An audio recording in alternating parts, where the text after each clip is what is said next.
Have you ever laid in bed and you're completely exhausted, but your brain decided it's the perfect time to replay every awkward conversation that you've had since 2009? Yeah, me too. And if your thoughts feel kind of loud and relentless and maybe slightly dramatic, this video is for you. Maybe you're ruminating about something and it just keeps replaying over and over day after day.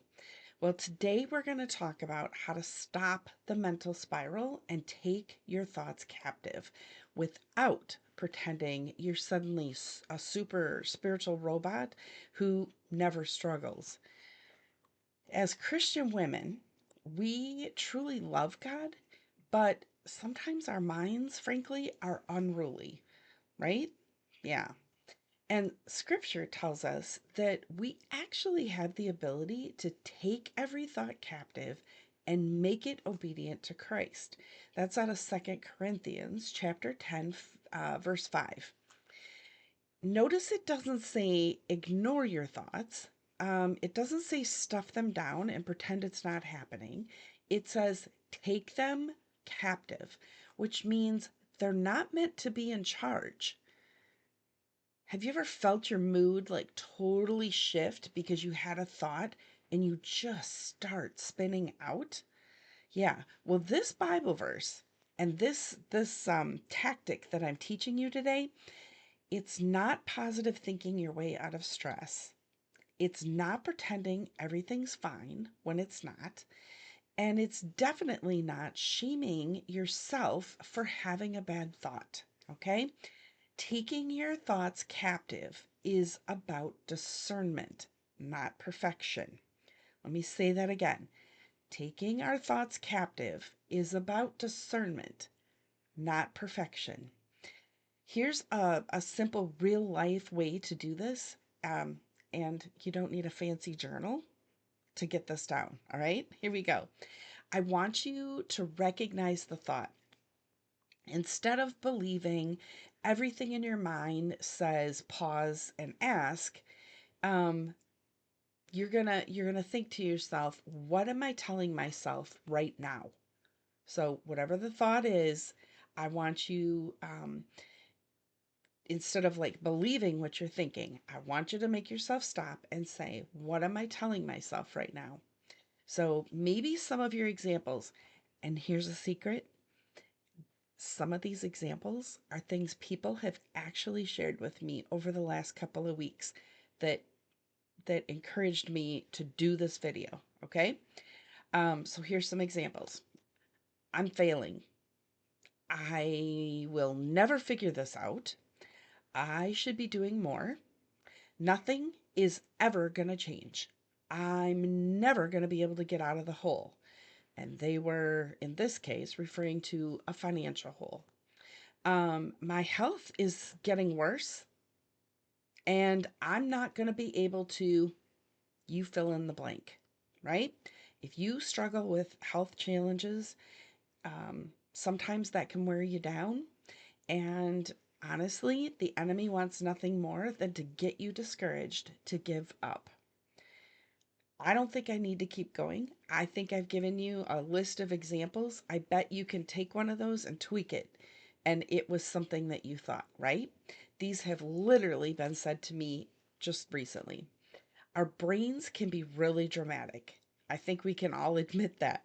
Don't want to, but it's true. So I want you to ask, is it true? Is this thought true? Is this thought from God? Does this lead me to peace or does it give me pressure? God's voice brings clarity and conviction, not chaos and not condemnation. God is not a God of confusion, but he is a God of peace. And that's out of 1 Corinthians 14:33. So, this is where our freedom comes in, okay? We're going to replace I'm not enough with my grace is sufficient for you. And that's out of 2 Corinthians 12:9.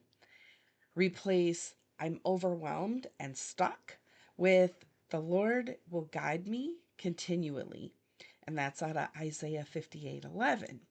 Do you see a pattern to what I'm doing? We're not lying to ourselves, we're aligning ourselves with truth. And whose truth is it? It's God's. It's right out of the Bible. All right? And that's how we know that it's a right thought.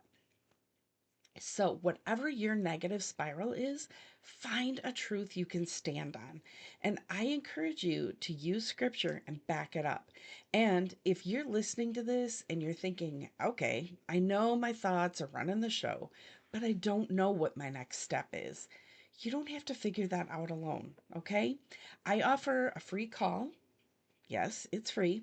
Um, and you can get clarity on your next step. It's a button right on my website. Go grab it. I'll put a link below for you too. And it's a calm, pressure free conversation where we look at what's going on in your life and what's going on in your mind. And we talk about what's maybe keeping you stuck and where God might be inviting you into the next step. This isn't about fixing everything in one call. It's about creating some breathing room, okay? And giving you some clarity and a clear direction on how to move forward. And again, I'm going to put the link below. You can grab it out of the description. And I would just say if today's video is helpful, maybe you could send this to somebody and share it with them. I encourage you to subscribe. That would be great too. And maybe, like I said, share it with somebody that just needs a little peace too. Taking your thoughts captive is actually a practice. It's not a personality trait. It's not something that comes naturally to us. Some days you're going to be able to catch the thought quickly. Other days, it's already unpacked, it's redecorated and invited a friend over, right? It's where the spiral starts. But grace still applies. And if this helped you, just give me give me a like and maybe comment below something that you're struggling with. I can make a video about that too. And remember, you are not your thoughts. You're led by truth. And peace is possible even when your mind is super noisy. So, until next time, move forward with purpose, stay present, and choose joy.